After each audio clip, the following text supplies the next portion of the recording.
Hi everyone, and welcome back to my channel. My name is Megan, otherwise known as Sunrise on the Trail, and it's been about a month now, and I wanted to share this on my channel here just on the off chance that one of you maybe has seen or heard something. On November 11th, a man by the name of Charles Hosch set out to hike up Blood Mountain, never to be seen again. Now, he came in to visit his hometown area from Texas, where he lives now, and he works as an attorney. He teaches at a local university, but most importantly, he is someone's father, friend, and brother. And he's still out there somewhere. Now, I've got my laptop sitting over here, so if you see me looking over to the side, it's just so that I can make sure I have everything accurate and all of the facts that I'm giving to you are indeed true. But Charles isn't just any hiker. He is a Harvard Law School graduate. He's a beloved attorney who founded the law firm Hosch and Morris. He is a professor at SMU's School of Law, where his students have described him as a mentor who genuinely cares. But here's what is most important for this search. Charles was no novice when it came to outdoors. He is an Eagle Scout. He grew up in Gainesville, Georgia, not too far from Blood Mountain, and this was not an unfamiliar trail for him. This was a mountain that he grew up hiking, so he was very, very familiar with the area. But on November 11th, after visiting with his brother in nearby Gainesville, Georgia, he set off to hike this familiar hike before heading back home to Texas. And he was last seen wearing khaki pants, a camel-colored sweater, and a dark green jacket. So here's the timeline that we currently have. Charles started his hike on the Byron Herbert Reece Trail around mid-morning on November 11th. We know that he made it to the summit of Blood Mountain because we have a record of him speaking with someone on the top. We also know, based off of another credible witness, that he was seen again descending Blood Mountain at around 1:30 p.m., but that is the last confirmed sighting. What followed next is one of the most intensive search operations that you can imagine. We had nearly 100 search and rescue personnel, multiple canine teams, helicopters, drone operations with heat sensors, and specialized tracking units. Now, the search dogs did pick up his scent, confirming that he was indeed on the trail, but that led to no other leads, unfortunately.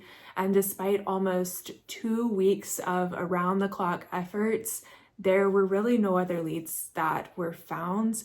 And the temperatures did drop into the low 20s multiple times during that week, and Charles has still not been found. Just before Thanksgiving, the formal search was called off. However, this does not mean that the search is completely over. There have been private search groups that have been called in by the family to continue looking for Charles in the area. Now, I am not personally a professional search and rescue team member.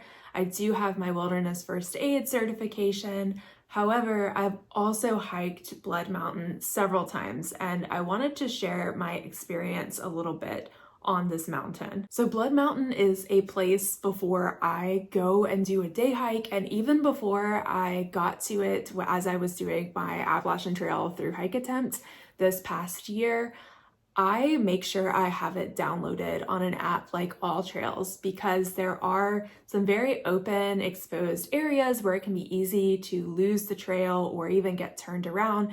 It's super thick with rhododendrons, especially in the summer and even in the fall, as the leaves are still falling off and the plants are dying and all of that. There's really thick undergrowth as well as very rocky terrain. And I know there's one spot in particular on the way down where even on my through hike attempt, I had to pull out my map because I wasn't exactly sure where the turn in the trail went. And that spot is tricky. And I've seen on several threads of talking about this search effort where multiple people have mentioned this spot. So I know for sure that they have searched there, but it's really easy to miss a turn. And I just say this, obviously, it's not something that we know for sure has happened, but it's something that has happened to me multiple times of hiking this trail up and down Blood Mountain. So it's just to say that it is, even with an experienced hiker, someone could make a wrong turn on the descent. Do we know for sure that's what happened? Absolutely not, but it does seem plausible in this situation. The Byron Herbert Reece Trail specifically is the most popular way to get up there, approaching from the parking lot that's over by mountain crossings. If you're familiar with that area, it's a pretty steep climb with significant elevation gain, but the views from the top are absolutely spectacular. They are beautiful of the area, and it's easy to see why Charles would have loved this place. The Blood Mountain Wilderness itself has kind of a haunting and unforgiving history. It is the highest peak on Georgia's section of the Appalachian Trail, but the origin of the mountain's names has some different theories. The most widely known comes from the Cherokee and Creek history. According to legend, there was a brutal, bloody battle between the Cherokee and the Creek tribes in nearby Slaughter Gap. And they say that the fighting was so intense that the ground was stained red with blood, giving the mountain its name, Blood Mountain. But others say that the name comes from the reddish color of the flora, the lichens, and the rhododendrons that are near the summit. And unfortunately, Charles is not the first person to go missing in this area. And I was just looking that up. It is important to acknowledge the mountain's kind of darker recent history. I remember this story actually pretty well, as Blood Mountain is kind of in my backyard. It's very close to the area where I call home. But in 2008, a hiker named Meredith Emerson went missing on Blood Mountain. She was out for a New Year's Day hike. She was an experienced 24-year-old hiker, and her disappearance led to the discovery of a serial killer by the name of Gary Michael Hilton, who was convicted of multiple murders of hikers in the Southeast.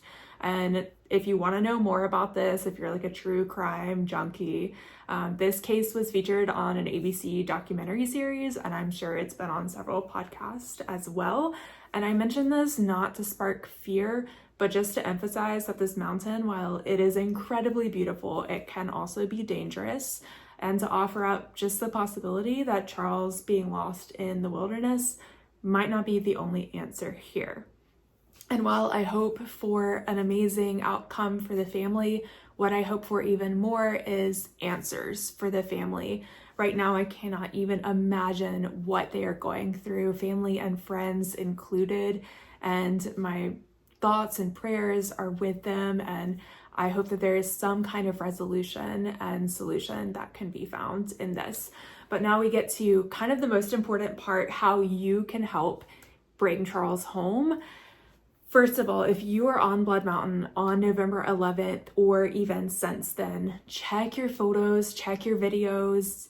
Even if Charles isn't in them, maybe we can see something about the trail conditions that was missed before, something about the weather, something about other hikers that can also be credible witnesses.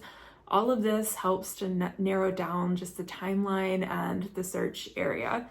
Number two, if you have game cameras or trail cameras around or near the Byron Herbert Reece Trail or surrounding Blood Mountain Wilderness area, please, please, please check your footage immediately.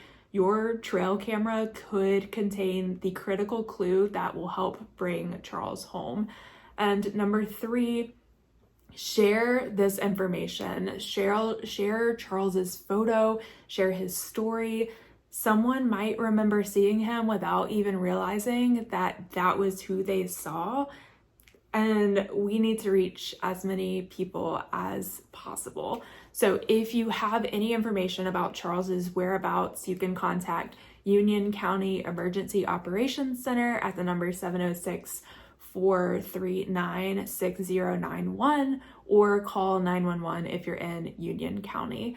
Also, his family and friends have made a page called bringcharleshome.com that has a lot of this information about him, as well as photos. If you're planning on hiking Blood Mountain, just keep your eye out, keep your ear out. Charles could have found shelter. He is an Eagle Scout, and there have been stories of people who who have been lost in the wilderness and have been found days, weeks later. He has intimate knowledge of this mountain. And his daughter Julia said, I love this quote, "If anyone could figure out how to find shelter, find water, and stay alive, it would be my dad." So I just want to close this video by saying this: time matters in a case like this. Every day counts, every hour counts, especially as we're heading into the cold winter months. And every piece of information, no matter how small, could lead to Charles's return home. And it could be the one piece of information that makes a difference in this case. So if you're watching this, please share this video, share Charles's photo, check your photos if you were on Blood Mountain November 11th or later. Talk to anyone you know who might have been hiking in North Georgia around that time. And if you're going to that area to visit, keep your eyes open.